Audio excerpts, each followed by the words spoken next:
Mais peut-être ils pensent pas à moi je suis. Peut-être chaque arbre pense toujours nous sommes. Ils pensent peut-être pas. Moi, c'est Zalo.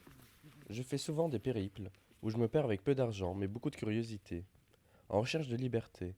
Une liberté qu'on ne retrouve pas assez dans nos vies quotidiennes, qui sont pour la plupart dirigées par le travail qu'on fait, la classe sociale qu'on représente, ou encore le stress constant dû au fait de devoir subvenir à nos besoins, dans un monde où tout se doit d'être payé à des prix de plus en plus exorbitants. Lors de mon dernier voyage, j'ai rencontré par tout hasard une femme. Elle se nomme Anna. Anna vit en communauté, et dès notre rencontre, elle m'a proposé d'y passer la nuit.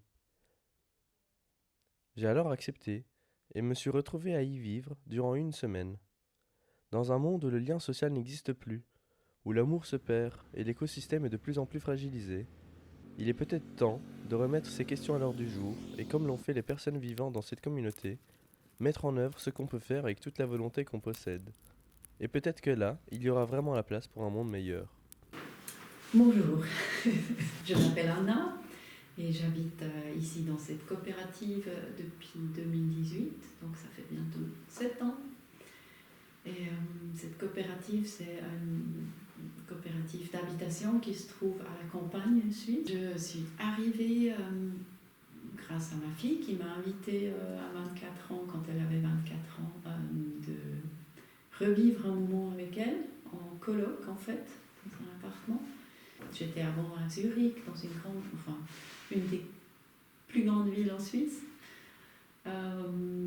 J'habitais un appartement normal en partenariat avec mon ami, donc à deux. Et ça faisait quelques années auparavant que je commençais à envisager de changer ma situation parce que j'avais besoin d'être plus en lien avec, plus en lien avec la société, plus ouvrir un peu la dimension de l'habitation. La vie quotidienne ici, elle se distingue d'une vie normale en appartement, en ville, par plusieurs choses.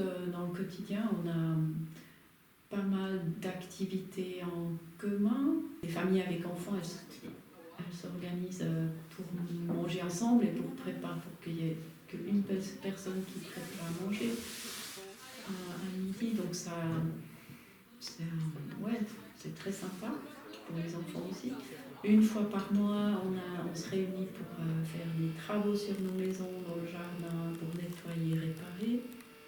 Une fois par mois encore, on a une réunion pour parler, pour s'organiser, pour voir où c'est qu'il y a besoin de s'améliorer, de communiquer. Donc ça, c'est évidemment un engagement beaucoup plus intense que si on habitait dans un appartement où on est individuel, que individuel. En été, par contre, on travaille que pas seulement. En fait, là, je dis que je raconte comme si on était tout le temps en train de travailler, mais on fait aussi des fêtes et on organise des choses très chouettes comme des concerts, des fêtes pour des enfants. On a une fois par année en été, il y a un cinéma open air. Assez vite, j'ai compris que je me sens bien ici et que c'était un bon choix. Et c'est dû, entre autres, si je vais dire, d'abord la communauté. En fait, c'est une cohabitation où chaque habitant habite son propre appartement, chaque famille, et on a des activités et des espaces en commun. Donc c'est un peu ça le principe. Et donc ça m'a beaucoup plu, cette constellation. Et ensuite, j'ai très vite réalisé que c'était vraiment le moment de sortir de la ville, enfin quitter la ville pour habiter un milieu plus rural. On est très vite dans la montagne, en faisant une promenade de 20 minutes, on est en montagne.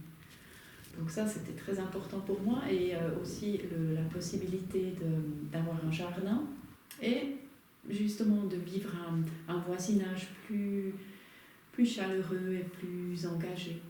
Ce qui ne me convenait plus d'habiter en ville, la seule raison, c'était au fond du travail, parce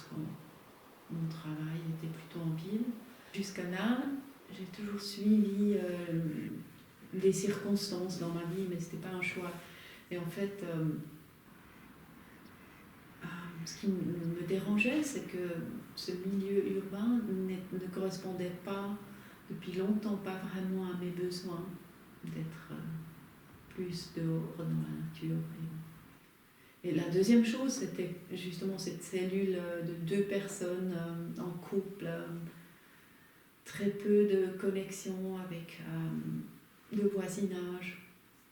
Et ensuite aussi, pour moi, la ville, les loyers en ville sont beaucoup trop élevés. Ça fait une part tellement importante du coût de vie qu'on passe son temps avant tout à faire un travail, à beaucoup travailler, et un travail que moi, je n'aime pas spécialement, le travail du bureau. On peut alors se poser la question, pourquoi s'obstiner à mener une vie qui ne nous représente pas ? Comment l'humain a réussi à normaliser le fait que sur un jour, il faille passer 8 heures derrière un ordinateur ? Comment est-ce possible que peu de personnes y voient un souci ? Notre société actuelle est si nocive et individualiste qu'elle nous rend des êtres nocifs et individualistes à notre tour, complètement dépourvus de sensibilité et de compassion envers l'autre premièrement, mais aussi envers la nature.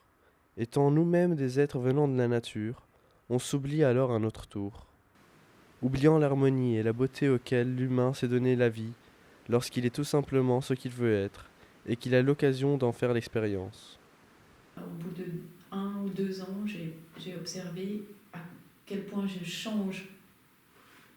Ma psyché ou mes rapports avec les gens ont beaucoup changé. Ça me convenait beaucoup, ça me faisait beaucoup de bien. C'est une façon d'être avec les gens que j'apprécie énormément et qui m'a beaucoup apaisée et allégée en fait dans mes relations sociales. Et j'ai vraiment beaucoup changé, je pense, parce que je suis arrivée ici j'étais toujours un peu à l'écart, plutôt silencieuse, et je deviens de plus en plus légère et plus drôle. Mais par contre, j'apprécie énormément, ça me donne comme une sécurité en tant qu'être humain, de sentir que je ne suis pas seule, de voir les enfants, qu'on a des relations simplement plus spontanées, il y a plus d'occasions pratiques aussi dans la vie de tous les jours de faire des choses ensemble. Donc cette maison, c'est la nôtre, et ça demande beaucoup de travail de réfléchir et de savoir où on va avec cette maison, comment on veut vivre. Et ça, je pense, ça nous lie en fait. Un message que j'aimerais passer, être conscient qu'on peut changer beaucoup dans la façon de faire les choses, dans la façon en acceptant déjà beaucoup de choses, les personnes avec qui on vit, en les acceptant d'abord, les difficultés qu'on a, et de ne pas trop partir dans des fantaisies lointaines, parce que je crois qu'il y a vraiment toujours quelque chose à améliorer, là, exactement là où on se trouve. Ouais, je trouve qu'on a tendance peut-être dans notre société de partir très vite, très loin, faire trop de vacances ailleurs, et au lieu de voir ce qu'il y a tout près à créer, à faire, à apprécier. Ouais. Ne partez pas trop loin. Ces communautés qui se créent par un courage et une vraie envie de changer sa manière de vivre sont un exemple concret de à quel point nous sommes en tant qu'humains des êtres créateurs, des êtres faits pour être ce qu'on veut être, et pas obéir à des règles et des personnes qui ne nous représentent en aucun cas. Par le simple pouvoir de l'intention et de nos pensées, on peut faire du monde autour de nous celui dont on rêve. Arrêtons alors de nous plaindre lorsqu'une situation ne nous convient pas, et changeons-la tout simplement. Et soyons alors tout simplement maîtres de nous-mêmes. Après une vingtaine d'années passées sur la planète Terre, j'ai bien